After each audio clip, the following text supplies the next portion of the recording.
आज हमारी सरकार एक अन्य महत्वपूर्ण निर्णय लेने जा रही है और वह निर्णय है कि उत्तर प्रदेश के अंदर जहां जहां भी बाबा साहब भीमराव अंबेडकर की मूर्तियां लगी हैं, उन मूर्तियों में अक्सर होता है कुछ शरारती तत्व आकर के मूर्तियों के साथ छेड़छाड़ करते हैं, क्षतिग्रस्त करने का कुत्सित प्रयास करते हैं। अब हमारी सरकार एक व्यवस्था बनाएगी, उन मूर्तियों की एक बाउंड्री वाल बना करके उनकी सुरक्षा की व्यवस्था करेगी। मूर्ति को जहां पर ऊपर से छत नहीं है तो उसके ऊपर एक छत्र लगाने का काम करेगी, जिससे सुरक्षित और सम्मानजनक ढंग से बाबा साहब भीमराव अंबेडकर की मूर्ति की सुरक्षा सुनिश्चित होगी। हर मलिन बस्ती को, हर दलित बस्ती को, अनुसूचित जाति बस्ती को, जनजातीय बस्तियों को हम कनेक्टिविटी के साथ जोड़ने के कार्यक्रम को, जो अगर बच गया है, यद्यपि ग्राम्य विकास विभाग ने, नगर विकास विभाग ने इन कार्यक्रमों को पूरा करने का काम किया, लेकिन फिर भी अगर कोई बचा होगा उसको हम पूरी तरह कनेक्टिविटी के साथ जोड़ने का कार्य करेंगे।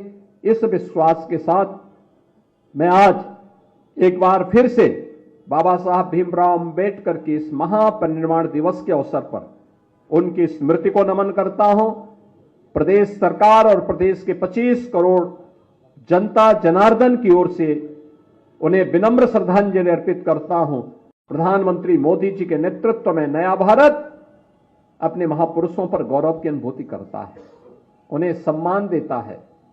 पंचतीर्थ के निर्माण का कार्यक्रम हो या अनुसूचित जाति, जनजाति और पिछड़ी जाति के छात्रों को मिलने वाली स्कॉलरशिप और अन्य सुविधाएं, ये उसी क्रम का हिस्सा है। अभी यहां पे कार्यक्रम के संयोजक श्री डॉक्टर लालजी प्रसाद निर्मल जी कुछ बातें कह रहे थे।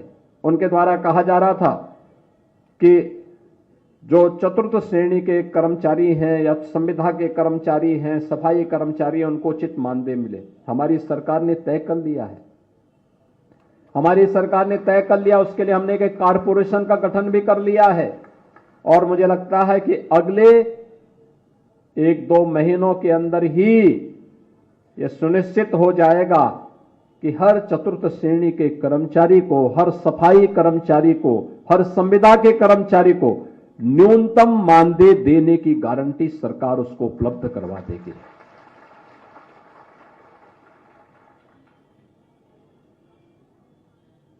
जीरो पॉवर्टी का हमारा अभियान भी उसी का हिस्सा है।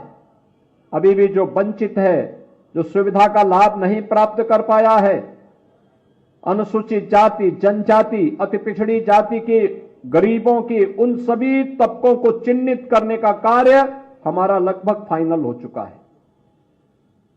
इस समय उनके किसी के राशन कार्ड बन रहे हैं, किसी के लिए पेंशन के कार्ड बन रहे हैं, किसी को अन्य सुविधाओं का लाभ उपलब्ध करवाया जा रहा है। और जिसके पास आवास नहीं होगा उसको आवास की सुविधा देंगे, जिसके पास आयुष्मान का कार्ड नहीं होगा उसको 5 लाख रुपए की आयुष्मान की सुविधा का लाभ उपलब्ध करवाएंगे। लेकिन कोई भी गरीब, कोई भी वंचित, अभावग्रसित नहीं रहेगा। उसको सभी प्रकार की सुविधाओं से संपन्न बनाने का काम ये डबल इंजन की सरकार आज कर रही है और उस अपने उस अभियान को आगे लेकर के कार्य करेगी।